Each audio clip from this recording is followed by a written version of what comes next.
Okay, example 3. This is a question that will be on your next test, so you might want to pay attention to this one. So it says show that the limit of the absolute value of x divided by x as x approaches 0 does not exist. Okay, so again, we're going to use a graphical approach for this.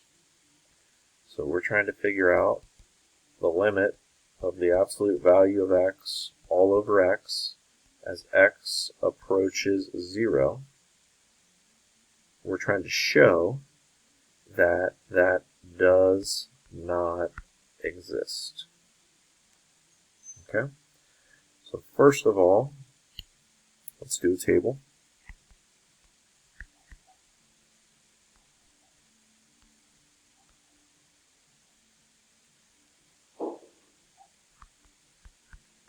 Okay.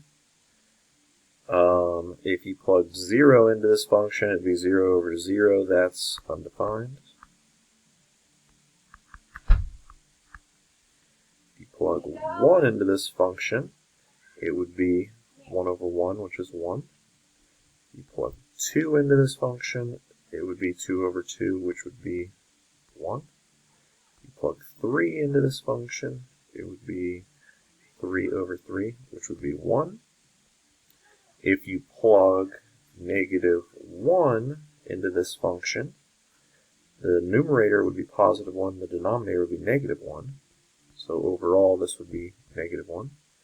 If you plug in negative 2 into this function, the numerator would be positive 2, the denominator would be negative 2. So this would be negative 1. So that's probably enough values.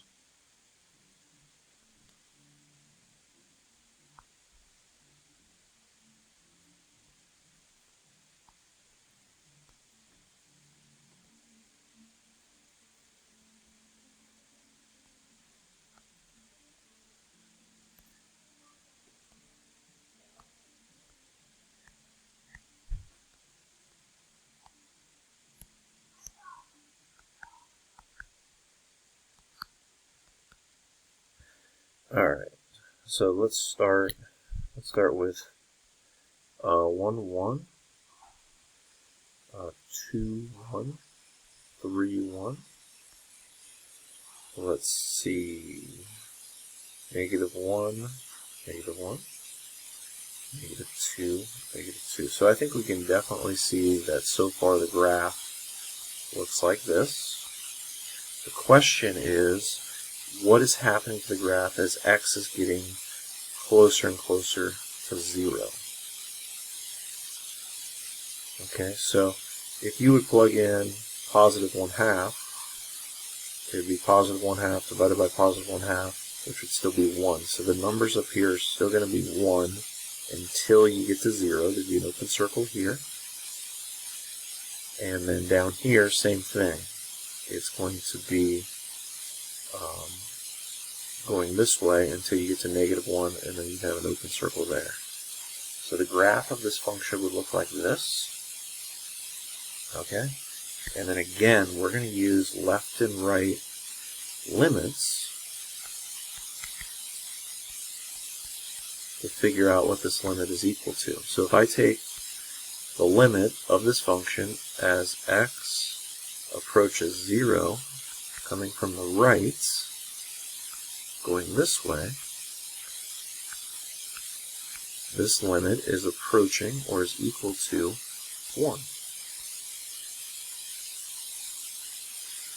If I take the limit of the absolute value of x all over x as x approaches 0 coming from the left, this is approaching negative 1. Now look at these two limits. Since they don't equal each other, coming from the right and coming from the left, we conclude overall that this limit does not exist. Coming from the left and coming from the right, those two limits would have to be equal to each other if a limit existed for this function overall. So this would be showing that this limit does not exist.